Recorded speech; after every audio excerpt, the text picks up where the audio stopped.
Welcome to the Open Adoption Project, where we talk about all things adoption. We're the Nelsons. I'm Sean. And I'm Lynette. We're excited to share an interview with our friends the Olsons, who are adoptive parents. We love sharing interviews with you because there are so many great stories out there in the adoption world, and we love sharing different perspectives. The Olson family loves being outdoors. They enjoy movie nights and taking road trips, especially to the Oregon coast. These days, most of their time is spent working on their house, but if they do have some free time, Andrew likes to fish and sing, but not at the same time. And Brianna likes gardening, baking, and especially baking breads and desserts. We really hope you enjoy this episode.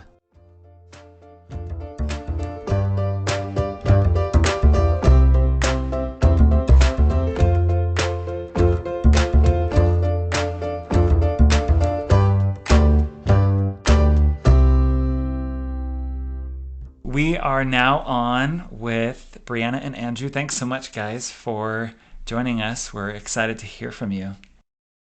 You're welcome. We're glad to be here too. All right, to start off, we're hoping that you guys can share a bit of your adoption story. We have been in the adoption world for 12 years. We just said we're done. We're not updating our home study. So we can say we're done now, but I guess we're still involved with adoption. We have two girls who we've adopted. One, she's 10 now, and one is 4. Both of them have been through agency adoption, and it's been great experiences and a lot of roller coasters in between. All right, so now we're going to share a few questions that we received from some of our listeners. The first one is, how do you know which adoption agencies are good and which ones to avoid? For us, it really comes down to ethics, like which ones are really ethical. And that's kind of a loaded word, maybe. But for me, I feel like the thing that's been the most important to us was really finding out from birth parents their experiences with adoption agencies. If you go on an adoption group or you ask adoptive parents, generally, if they had a successful adoption, they're going to speak highly of that agency. Sometimes there might be some things that they had go wrong, but I found that usually they're pretty positive. It's been a great experience. It's really so one-sided, and the ethics really fall on how they treat the birth parents and expectant parents, and how they treat them after they place, or pressuring them. So really talking to birth parents is the way to find out if they're going to be ethical. And there are a lot of things. I mean, you could Google things to find it online. What questions should I ask? You can ask things about race-based pricing and find out, do they charge different amounts for a child of another race? You can ask, even like you can ask the agencies, like, give me a breakdown of your fees, like how does this work and where is this money going, and how do you treat your expectant parents? There are a lot of things you can ask them. Truthfully, I always ask them, but I don't necessarily trust them. That's when I always want to go and ask birth parents and talk to them, because I feel like they're going to tell you. I mean, you just really, I feel like if you want to find someone ethical, you have to do more than just do a little research. Do more than talk to the people in charge. I would talk to the people who have used the services and see what their experience has been. Great advice. That's really good advice. Thank you. Did you, in your adoption journeys, feel like you came across agencies where it really was kind of sketchy, or you just didn't feel comfortable? And how did you face that challenge? There were sometimes a couple agencies, and somewhere earlier on, we didn't really know a lot. And it was like, wow, we really kind of felt forced into things and a lot of pressure, and didn't have a lot of answers on some of those. We didn't really realize a lot of questions to answer. Unfortunately, it didn't work out. Like, there was one agency that I was like, oh, I'm so glad that situation didn't pan out, because since then I've learned other things. But there were some situations that we had presented. It was actually through a lawyer. There were 2 different lawyers that we had talked to, and it just, when they were telling us things, basically it came down to, wow, this sounds really good, like too good to be true. But it also was a lot of money, and like, wait a second, where are you putting this? The things that they said, even just about the expectant parents, it just made me feel so uncomfortable. I was like, there's no way I'm going through with this. Again, adoptive parents had given glowing reports. It just didn't feel right, and we knew. So kind of trusting your gut reaction I think It's a little tricky. I don't want to go into total specifics, but yeah. Yeah, and it's really hard too. Like you want to have another child, and there's maybe a scenario present where that your decisions could lead to you having another baby, but when you're considering ethics, like, oh man, I Yeah. can't make this choice because I don't feel right about it, even though I want to have another child so badly. That's a really hard place to be put. So I had a friend who was like, Brianna, because I was talking to her like, well, there's certain things, you can't do. Because she was like, well, I knew if someone like they were going to buy her a car. And I was like, you can't buy a car. Like you can't, there's certain rules. Like you can't pay for education. You can't buy a car. Every state's different. But she was like, but you know what? Some people are going to do that. And she was like, you are going to be a better parent than them. So you just do it. It doesn't matter. And I was like, it does matter. It matters to me and to my child, who I have to like realize like how they were brought into our family matters. And I think you have to remember that when you're like, you can't become so desperate that you're like, I want a child no matter what. I mean, that's a problem when you sit back and think on that. Don't let emotion overcrowd out ethics, right? What's right, and I think sometimes because you really want. It's hard. Adoption is hard, and you get to points at times where you're really having a hard time, and you think like, man, when is this going to happen? And can't take shortcuts. That is such great advice. Thank you so much, you guys. Private adoption versus agency adoption, which is better and why? I think it depends because I think most people, when you're choosing a private adoption, it's because of cost. When you choose a private adoption, you still have to. It's not. You don't want to just try to do it because you're doing it to be as cheap as possible, which I know that sounds bad. With agencies, they'll usually provide counseling for the birth moms, which is great. And I think if you're doing a private adoption, you ought to look at doing the same. To not say, hey, it's less expensive if I go through with a private adoption, but I think you ought to look at doing some of the same types of things that an agency would offer. Make sure that you're using ethical lawyers. One other thought I had with it is if you're a private person, you're going to have a really hard time with private adoption because you have to get out there. You have to tell people that you're hoping to adopt. We've known people that are private, and it could be a challenge. See what works for you. Yeah, see what works for you. And there's not one right answer to this, really. It's really a personal decision on what you'd like to do. And in our process of adoption, we've tried both. So we really love the idea of private adoption. Like, truthfully, it kind of goes back to that adoption agency. I haven't found many agencies that I do love that I feel like are really ethical. And so for us, like, we are really supportive of counseling. Any expectant moms that we would talk to, like, that was really something that we were like, yeah, we are going to cover this. We want to make sure that you're being taken care of and that you're making sure you're making the right choice for you. And so for us, we felt like, hey, private would be great. Like, we're really aware of this and we want to make sure we're doing everything right, but ultimately it didn't work out, right? Like we kind of felt like we could keep going, but it got to the point where it was like, this has been a long wait and we know that there are other options. And right now we're going to use one of those other options. And it worked, and truthfully, when we decided that the second time around, it worked rather quickly. It doesn't always, but there's a cost both ways, right? Like private adoption is cheaper. For some people, it takes a long time. For some people, it's really quick. You really have no idea what's going to happen. So you do just have to kind of figure out your situation and what works for you. And it's not an easy decision. A lot of decisions with adoption are difficult, but it's one that take time to figure out what it is that you want to do. It's a really good answer. You guys are so great. And I actually really love that thought about how private people have a hard time with private adoption. That's really kind of a funny conundrum. Irony. Yeah. But it's true, right? Like doing a private adoption, you really have to put yourself out there to get the word out that you are hoping to adopt. Yes, share about yourself. You have to. If you're an introvert and you don't like talking to people, you're going to have a really hard time with it. I mean, it could work. I'm not an introvert, and so I enjoyed telling people about it when we were in the middle of it all. This next question is, do you have any advice on creative ways to pay for agency adoption? This one's tricky because I think there's a lot of, this is like the day of fundraising, right? Like the days of GoFundMe. And for some people, that probably feels like a really easy thing. And that's one thing so it's interesting. Andrew actually works in fundraising.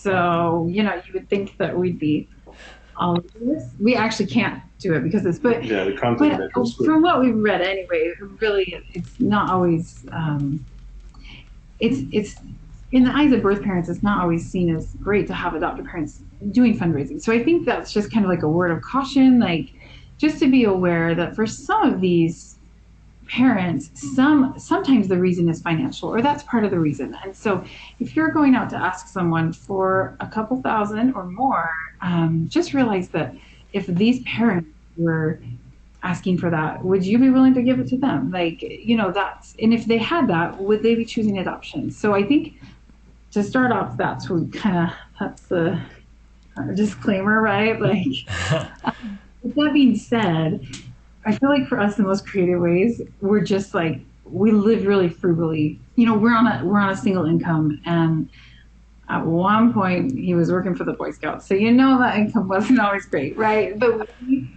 have been able to make it work. There are things that you can do. I know that there have been people, like friends we've had, who decided to sell their home, and they used the money they made on that for their adoption. That's a huge one. We were fortunate we didn't have to do that, but we had looked into loans. There are things like that you can do. But there are some other things. I don't know if Andrew wants to talk about it. I know that some people, what they've done is done different, like if they are crafty or if they make something, right? Like if they've done things like that, selling those things. Like we've had people who have come to aerate our lawn, and they're doing it because they're trying to raise money. There's always going to be work involved. Like if you're trying to pay for it, there's going to be work. It's not going to be an easy thing. I've known people who have planned up a 5K and they did this huge event, and it was work, but it was successful, and they were able to do some adoptions, right? Like people are doing garage sales, which doesn't seem like, I think sometimes you think that's not enough money, and I get that. But when you are trying to do this, you just basically, it's like getting another job, get a part-time job, right? Like there have to be ways to make it work. Providing a service of some sort, it could be something like, as we've been in different times of, different things we've done. Sometimes I've tilled people's gardens, and that was a side thing that I did for a little while. Or sometimes there's even bank account promotions, like you set up a bank account, they give you $400. You think okay, $400 and we need 30,000. That's not a whole lot, but you can take some time to prepare for it financially. It's a process. It's not going to happen overnight. Maybe it does, but you can prepare financially along the way, and part of that preparation is also adjusting the way that your lifestyle is, and so that you're watching the amount that you're spending, and that could be a great way of saving, of getting some more money to go towards this adoption, is just cutting something out that maybe isn't a necessity. Or you just open 50 bank accounts that offer $400 for each, right? Probably not going to work.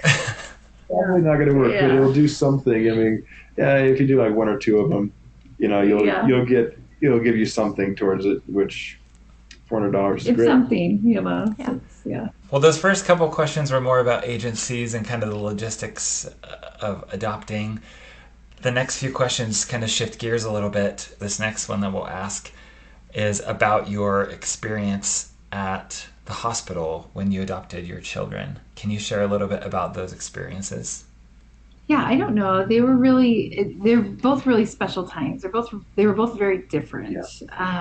During that time, for us, I think the biggest thing we learned was just to be flexible, and both times we were actually fortunate to be in the hospital, and we stayed in the hospital, and so that was there. It was really a really neat experience, but we also realized you have to realize at the time, and we had to realize this is not our child yet, and we don't know if it was it was possible both these girls weren't going to go home with us, and so you really want to be flexible and just be really accommodating and make sure that you are really just aware and kind of advocating for the birth parents. With our older daughter, her birth mom wrote up a plan of things that she wanted to happen in the hospital, and that was great. That was but helpful. Some of those things, from what I had learned from birth parents who'd placed before, I was sure she was going to regret, and I kind of pushed her a little bit after, like not right away, but I was like, we're okay with this if you want to change this. Like at the time she wanted us to have our daughter in our room with us and not with her at all. And I was like, we just kind of pushed her and said, hey, you know what? You can have her with you.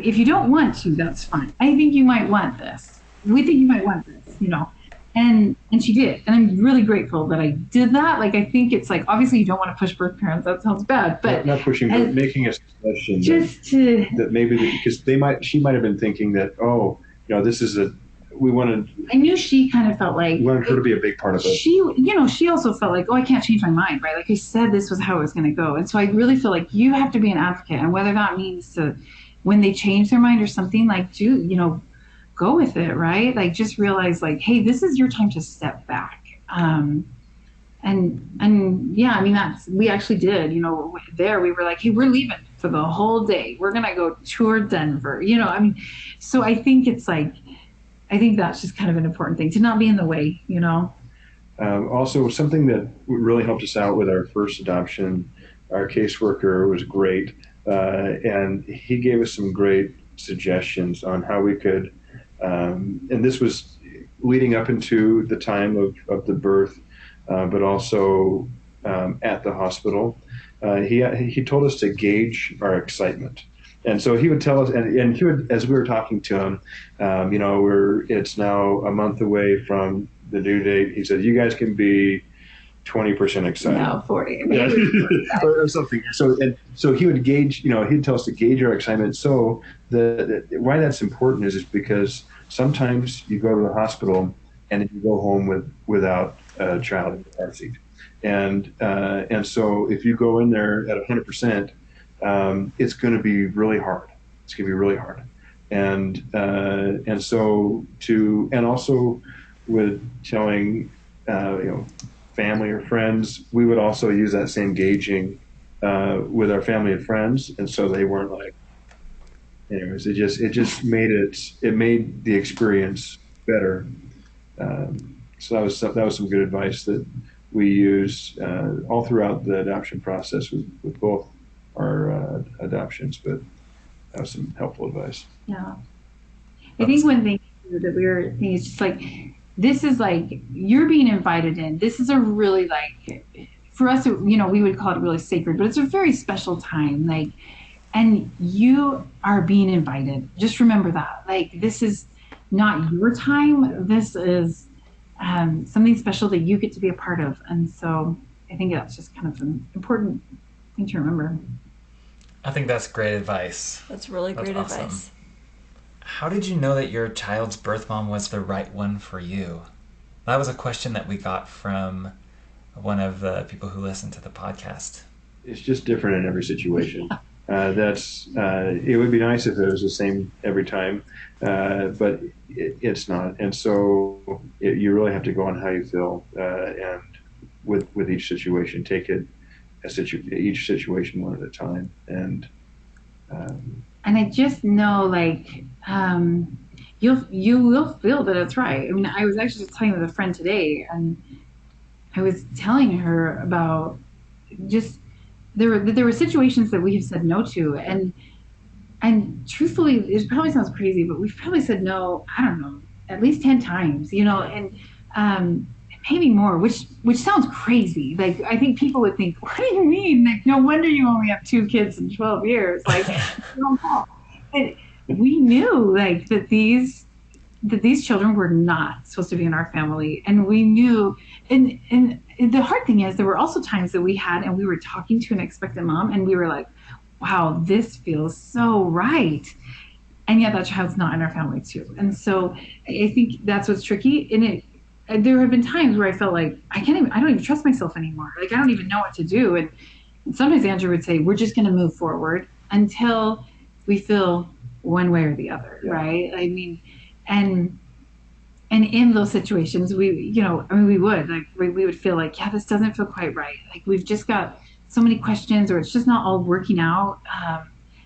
And there were other times where it was like, hey, you know what? This feels right. Yeah. Something feels good. And I mean, even with our last adoption, there were things about it that we were like, oh, she really didn't, it was just, we really like open adoption. And so this was closed, and we were like, we don't want to do it. We really, truthfully, were like, this is hard. We don't want to do a closed adoption, but we knew like, this is right, and so we move forward. And I think you'll just know. And it's hard. I think everyone says like, oh, you'll know, it will be fine. But really, you have to kind of just trust that. And they don't know. Those people that say that, oh, you'll know, it'll be fine. Like, it hurts. It hurts saying. But we're saying it too. I know, but yeah. When you say no, it hurts, and it's hard. It's like a heartbreaking thing. It's almost like you've got a death in the family all of a sudden, because something that you really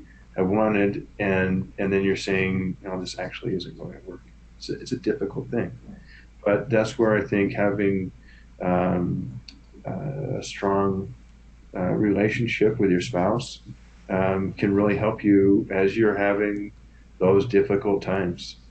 And so while this can be a rocky time, I'm so glad that Brianna and I have a great relationship because and through this all, we've grown. I feel like we've grown closer together, even though it's been a very difficult, bumpy road. And it's been a good road too, but it's been bumpy at times. I think we can really relate to that too. The other part of that question is, how did your children's birth moms know that you were the right parents? So that really was so different for both of them, and one of them, obviously, like where we have one adoption that's very open. I mean, she just talked to us like, she even said like, oh, I looked up other things, but there were just certain things that stood out to us, and she just said like, people. Oh, right. She looked up other people, right? Like, or she had done searches, basically. That's what I was thinking. She had done searches for certain things and certain characteristics, but she kind of just kept coming back to us, and it just felt right. And, I mean, with our younger daughter, for her, there were just some specific things that she felt like, okay, with the families that were presented, there were just like, it was just like one or two things that they told us, like, oh, this is what she liked about your family. But that's so specific to each birth parent. And so it's really kind of, be honest, be honest, be yourself when you're putting things in the profile. And I think, it'll just help them to know. And everyone wants to be the awesome family that goes to Disneyland every year. Just be yourself. We recently interviewed our daughter's birth mom, and she had very similar sentiments. Like, just be you, and the right person's going to find you because you're authentic. But if you're trying to put on some show, you're not going to connect with the right person. Yeah. Right. So we had a couple other questions about waiting to adopt. And one specifically said, I'm having a really hard time not going crazy while I'm waiting. What suggestions would you have in this waiting process? And the other one is, I feel like I'm never going to get picked. What do I do not to lose hope? So those kind of are similar questions. So if you want to answer them together, you can. Or if you have separate answers, we can go ahead. In preparation, I kind of read this thing that had been written up by Andrew's sister.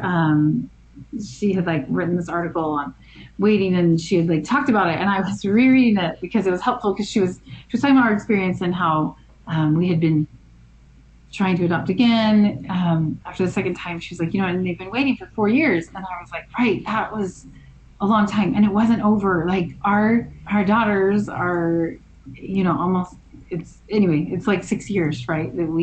It was basically a 5-year process between our adoptions. And waiting is so hard. It just kind of brought it back to me. It's like, it's so real, like, and it's hard. And in that moment, it feels like it feels heavy and it feels hard and it feels like you're never going to get out of this. And so I want to go in on that. And then I want to say the thing that I have learned is that you have to forget about yourself and realize that it's not about you. And this is so hard because I'm like, I've been there. We were there for years. It felt so frustrating and really hard. I would see friends and I had a friend who adopted 3 kids in the time we were waiting for one. I'm like, how is this possible? But so it's really hard to be there, but it really is not about you. And in this adoption timeline, your life, this waiting process is truthfully probably the easiest process. When you are thinking about birth parents and maybe they feel good about their decision, it's still a hard thing that they will sometimes struggle with for the rest of their life. And when you think about your children, although they may be happy in your home, it's still something that they're going to possibly struggle with for the rest of their life. And you are going to be helping them through that. And so I think you have to realize that this waiting, while it feels so hard, is really, it's brief and it's not all there is. And it isn't about you. So try to focus on the other sides. And I think for me, what I would suggest is to learn, because when you have kids, it's really hard to read all those books and learn all the things you would have learned about adoption and all the different things that come with it. And you can be happy now. Mm-hmm. Like, you need to live your life now. Yeah. Don't say, I'll be happy when we adopt. Just realize you can be happy now. And there was, something that we had thought of too that can just help as you're in this process of waiting. Don't set up the nursery too early. There were times in between when it was taking a long time, I wanted to sell the crib. It was hard to see that crib folded up in wherever we had it stored. We had it in a closet because we didn't have a lot of space. And so it was kind of a bad place to store the crib. But on his side. But be mindful of those things. It's while it sounds harsh to say it's not about you, on the other hand, it's okay to feel sad. It's okay to have days where it's really hard. It's an emotional thing, and then that's when you can draw strength on with your family, your spouse. I think that and that last one, what do you do not to lose hope? I think that's to really find some support too. You can have bad days that you eat ice cream and chocolate, and that's great. Sometimes we found that 2 like mudslide is good. Sometimes one of us would be doing worse than another, and that was really helpful. It's really hard when you're both having a bad day. Yes. And that happens. You kind of just have to, keep putting one step in front of the other. It does help to have somebody else who can support. And sometimes that can just be a friend. We often found that it was really helpful to find people who had been through the adoption process. That's really helpful to have someone who you can talk to who has been through this and who understands. That's really been helpful for us. We'd mentioned kind of the up and down. We each have different ups and downs, and something that I realized as we were in the middle of all that is that some days there'd be times when I was it was kind of like this roller coaster, which roller coasters sound fun, but this one's not. And so it's sometimes Brianna would be down and I was up, or sometimes I would be down and she was up, and that was helpful when our downs were offset by someone else being okay. And sometimes you'll have days where you're both down. Then go back to those things that bring you strength, that you can rely on for help and for hope. And whether it is a family member or a friend, sometimes a friend is better than a family member, just because they're more involved sometimes, and so it's harder for them to see us sad. So sometimes it is better to find someone who can, just see it from a different angle, maybe. All right, this one's a bit of a gear shift. So how do you handle having kids with different kinds of openness in their adoptions?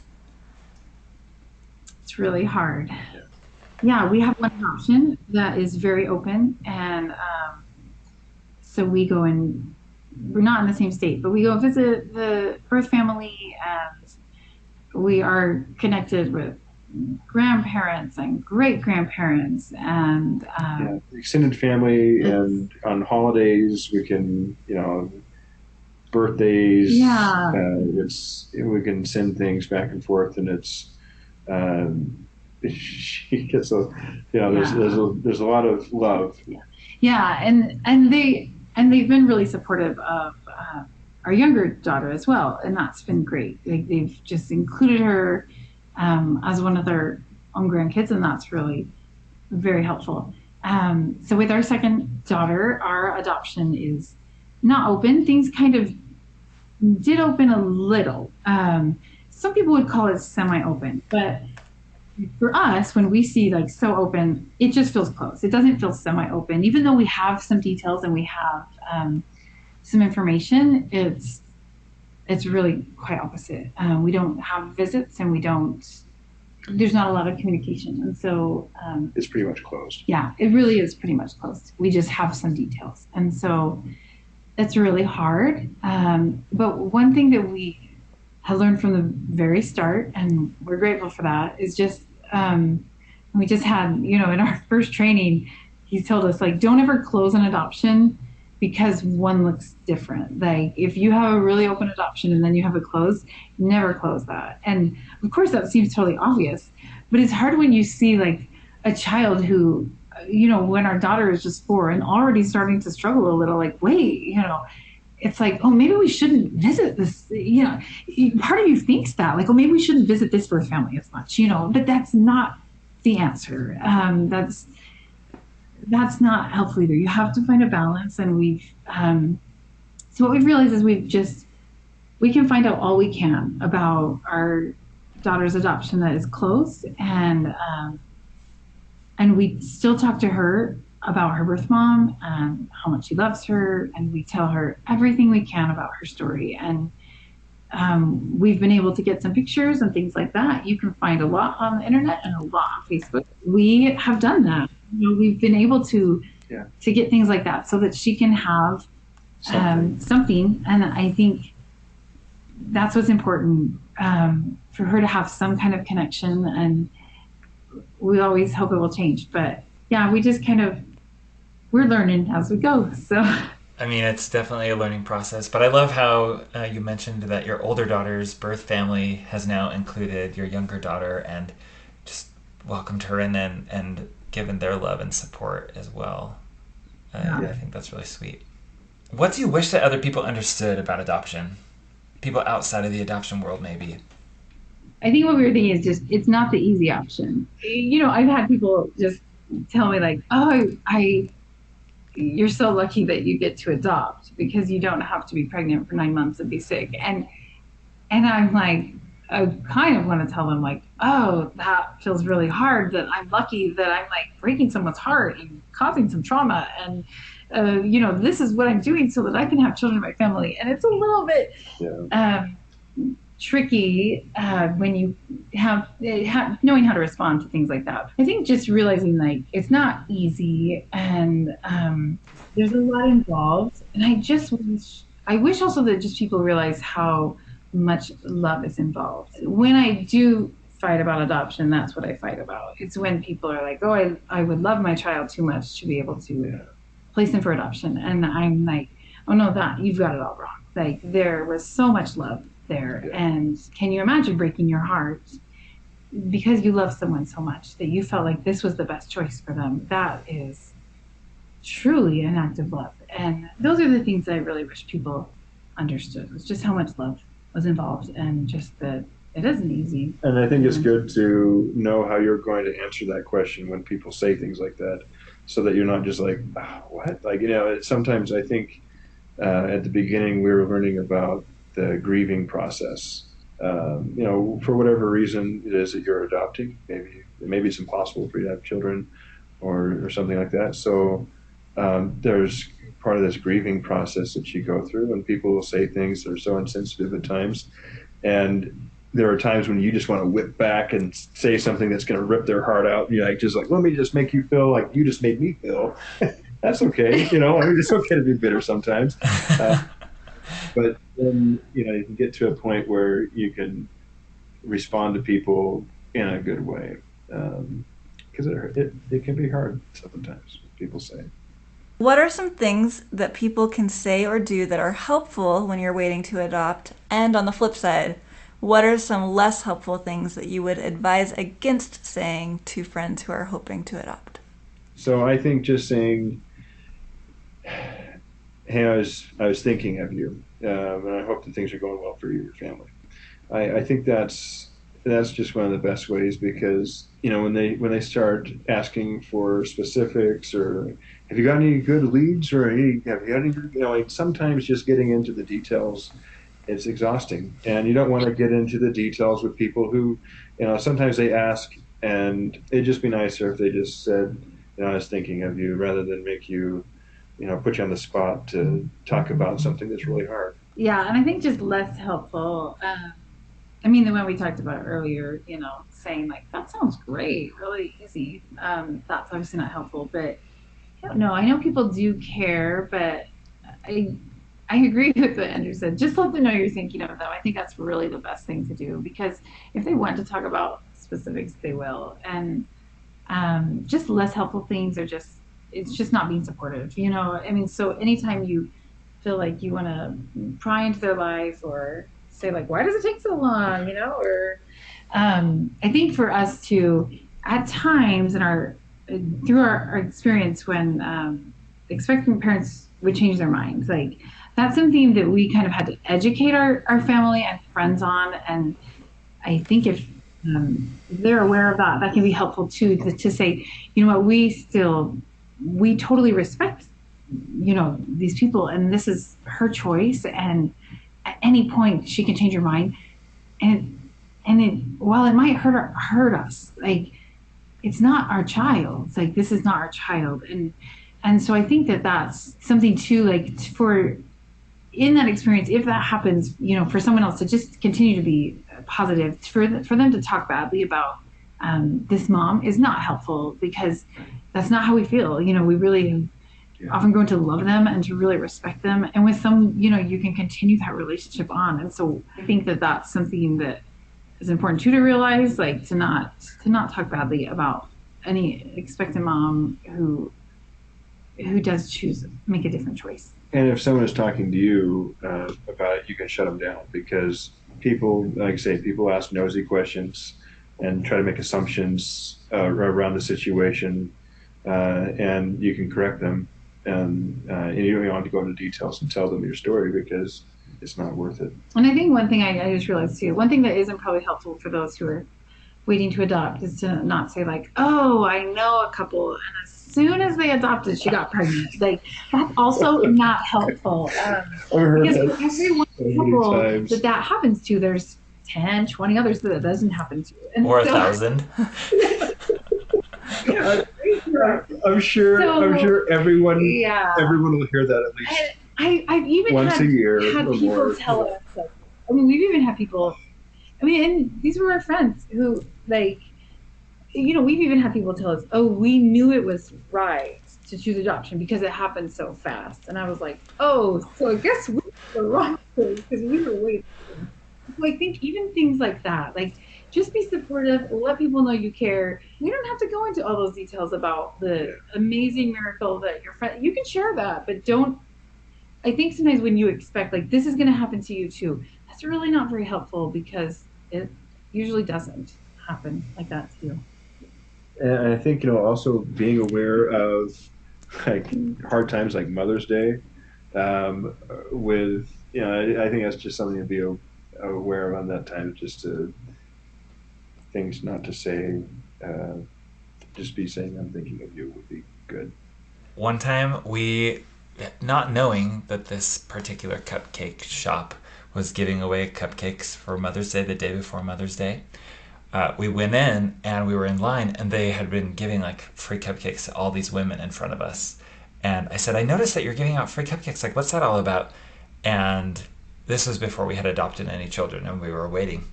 And they said, oh, they're only for mothers. Are you a mom? And they look at her, and like Lynette just starts crying and walks out of the cupcakes store. And I'm like, had to bite my tongue so hard not to say anything. But yeah, we have to be sensitive. I love that advice. We have a lot of people that ask us about race and adoption, and families adopting children that are different races than the adoptive parents. And you fall into that category, right? So what advice would you give to those that are considering adoption, specifically around transracial or biracial adoption? We are white, and our oldest daughter is white, and our youngest daughter is black. Transracial adoption is, we've learned a lot about it. This could really take an hour to discuss. I think there's just a couple things that we feel like are really important. And one of those, first off the bat, is that if you are not racist, if you say, you go through those checklists of things that you're open to, and if you are not open to adopting a child that is another race than yourself, that does not mean you're a racist. Love is not enough in a transracial adoption. And this child will be growing up with your family, your extended family, your friends, your neighborhood. And if that neighborhood or that you have family members that you are close to who aren't okay with some things, who might be racist, and you may know that, like, you have to be aware of that, because what that means is, if that is the case, you have to be willing to say, I'm going to step away from that family member. I'm not going to expose my child to this person who has these racist views. And if you aren't okay doing that, that's okay. You just need to not adopt transracially. Often in these groups I'm in on Facebook that talk about transracial adoption, I mean, they say all the time, are you willing to move if needed? And if not, like, then maybe don't adopt transracially, because guess what? Your child is a minority often. That's true for our daughter. She is the minority in our family. And so we have to put ourselves in situations where we are the minority, where she is surrounded by Black people. And so, again, it really depends on your family. Are you really private? Do you hang out with just your friends? If your child is your first Black friend, then you should not be adopting them. Like, you need to have other Black friends. You need to have connections. If you don't, then maybe you need to reconsider these things. And so I think some people will say, well, I'll make friends. And that's true. You can do that. And we have had to do more, but we also realize, like, there's still so many other things that we have to do. It's doable. There are a lot more.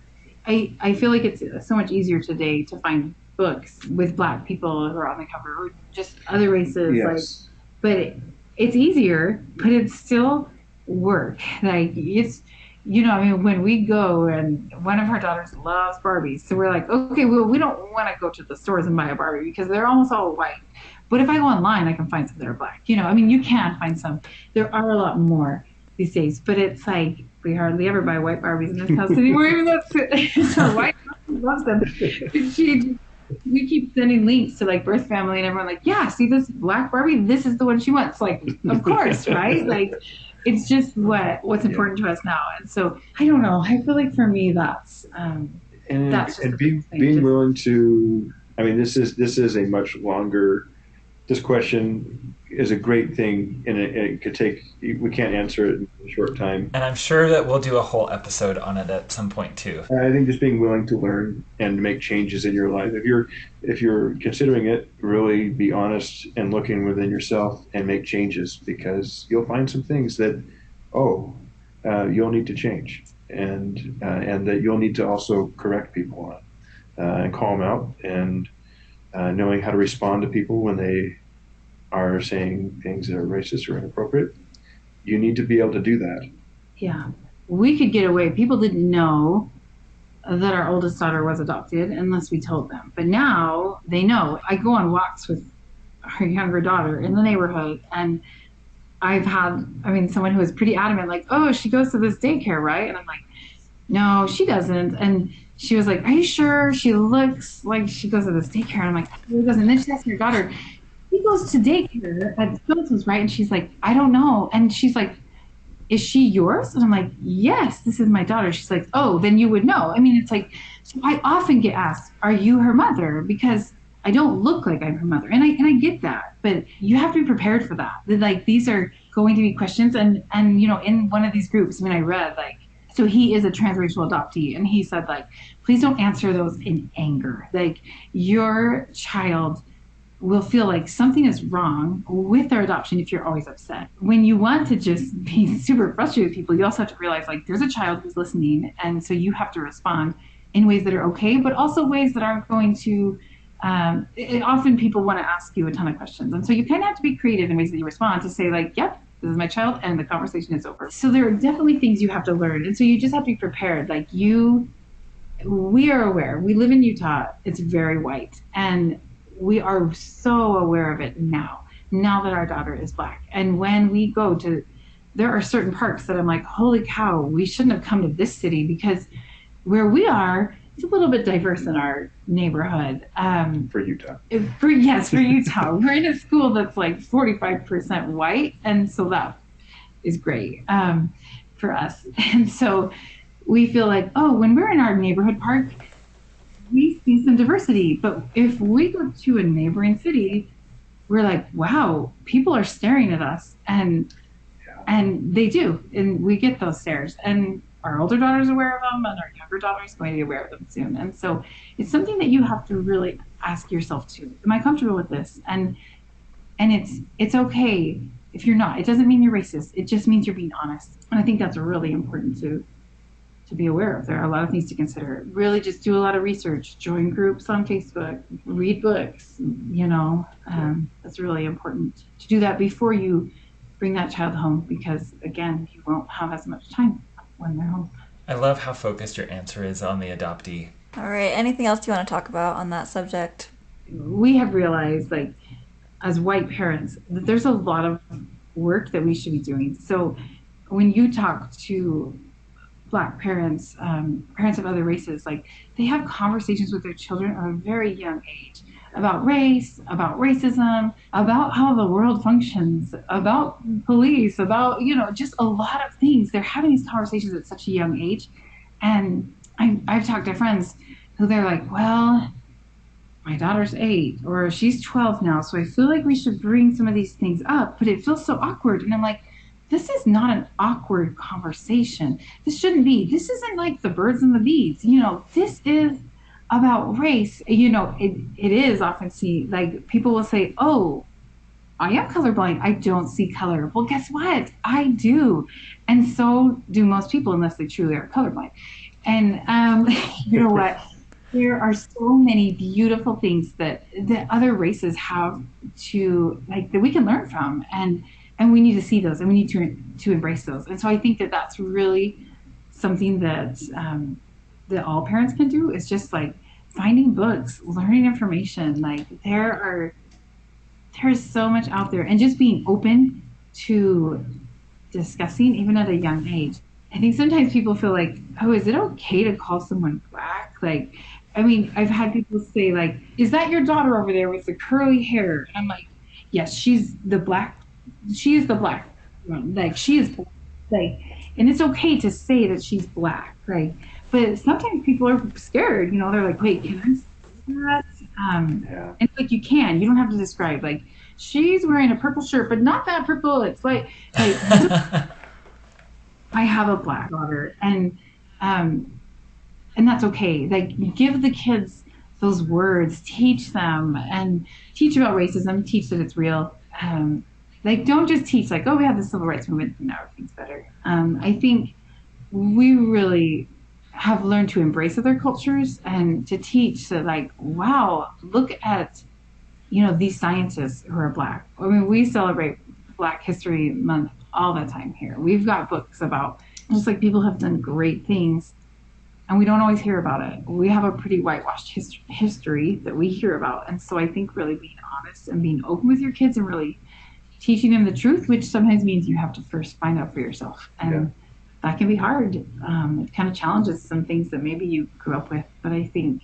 And you'll find out that your friends, you'll find out pretty quickly when you start sharing what you've learned, that some of your friends are just maybe not your friends anymore. And so it's is something that you need to be prepared to do. And even there might be people that you really are friends with that you aren't going to be comfortable having your daughter or your child around them because they're not, they don't, they don't understand. And so, I've had to say sayonara Cut to a some couple of, ties. yeah. So,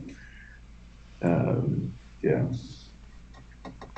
So good. Yeah, I think we could fill hours and hours of content around this topic, but I think that the overview that you gave is really helpful, and I think will be really helpful for our listeners. All right, then our last question is, what are your experiences with building different types of relationships with your children's birth families and your advice about building those relationships? You got to remember that these are people and relationships. It's not an assign. It's not. This is not an assignment. Uh, we're working with people and with real relationships, and they're going to be. These people are important to your child, and so they should also be important to you. If you're able, if the adoption is open in a way that allows you to build a relationship, you need to do that. I think it's really easy sometimes for people to say, oh, it's hard to keep up. I mean, you guys, maybe you feel that sometimes. You've got 4 kids, and it's a lot of extended family. And sometimes at Christmas, when I'm heading to the post office and I have all these packages, I'm like, wow, this is a lot. How many grandmas do we have? we but I am grateful for that opportunity, and we have to be flexible. I quickly learned this. I mean, this was like with our oldest daughter. I mean, we lived like just a couple hours away, and so when we first adopted her, we saw her birth family all the time. But it was great. Like we were so grateful for that. But there were times we were also exhausted. Like truthfully, it was like, oh man, and we were sending a lot of emails and doing a lot of things. But at one point I was like, I really just was like, I don't want to disappoint her and I want to be able to do this. But I think like that's what's important too, is realize like this is a relationship. So it's hard. I didn't want to be like just checking off a box. It's important to remember this is a relationship. And sometimes it's like, hey, you know what? This is going to be a short email because we didn't get any sleep last night. And know that because you're building that relationship, they're going to understand. But I think that's another thing that we've learned really. There have been misunderstandings at times. We thought one thing and we were thinking, oh, maybe this is going to be an awkward time or a hard conversation. And I won't go into details, but I'll just say the one thought I had at that time was like, we're going to kill him with kindness. Like we are just going to show love and kindness because that's how we feel. That's what we want. And that's what we did. And kind of what we thought was we were worried. We were worried it was going to be a hard situation. And it ended up being beautiful. It was totally misunderstandings on multiple sides. And now it's great. Now, yeah, we have a great relationship. And so I think there are sometimes things where, especially for us, because we have relationships with many sides of the birth families. And so I think when you have that, and there's so many people involved, there often are misunderstandings. But I think to just realize, like, be flexible and be open and really just include everyone that you can in your child's life. More love around your child is always better. And it's just so important for them to feel loved. I've never been adopted, but I've talked to a lot of people who have been, and we are raising 2 girls who have been. And I think there's so many different, complex things that can come up. And so I think the more open you are and the more willing you are to help them to feel loved by many it's just going to help. I think it is. We've talked. It's good to have lots of grandmas, and not everyone can do that. Yeah. So there's just a lot of love, and that's good. Yeah, lots of grandmas is awesome. You can't go wrong with more grandmas. That's good. I loved my 2 grandmas growing up, but when our kids get to say, they have X amount of grandma and grandpas, other kids are like, what? That's not fair. And so, there's some really good perks. Anything else related to adoption or anything else on your mind that you didn't share tonight that you would want either, hopeful adoptive couples or other people that are related to or connected with those that have adopted to know? hang in there. It's there are times that it's difficult, but hang in there and find your support groups that are helpful within your family, your friends, circles of friends. Maybe see even some groups on Facebook that are helpful or something. But just know adoption is great, and it can be hard to. I think one thing that's helpful for us sometimes is to just remember, to remember those times where we were in the hospital. I think it's important to kind of hear about those times, to learn about those times. It kind of puts a different perspective on it, and it always helps me to just remember being there with our daughter's birth moms and having them make those decisions and place these children in our family.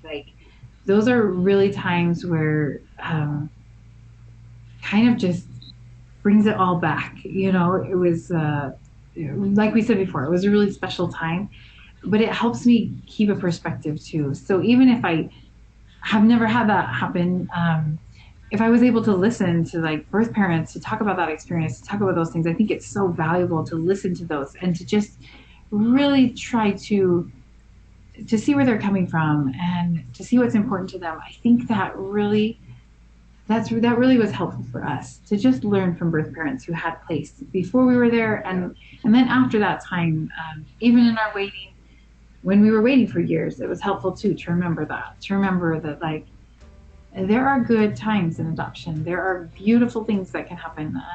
It can be hard, but a lot of good things are hard.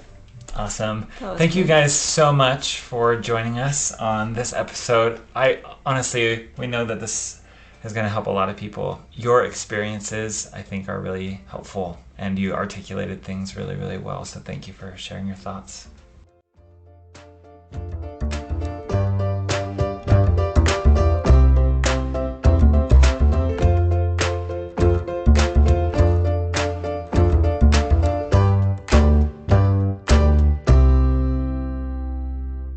Thank you for listening to this episode of the Open Adoption Project. Brianna and Andrew are so articulate, and they shared so much wonderful information. They truly are such great people and are incredible adoption advocates. And again, we're so grateful that they were willing to join us for this episode. Our podcast is now available on Google Podcasts, in addition to the other platforms that we've already been on, Apple Podcasts, Spotify, and Stitcher. If you haven't subscribed yet, go ahead and just click the subscribe button on whatever platform you're using to listen to this episode. That way you'll get episodes as soon as they're released. Also, if you have a second to jump onto Apple Podcasts, we'd love for you to give us a review and write a comment. That'll really help us out. We'll be back next week with a new episode. In the meantime, if there's something that you'd like us to discuss in future episodes, just send us a message. You can email us at openadoptionproject@gmail.com or send us a message on Instagram. We appreciate all of our listeners. Thank you.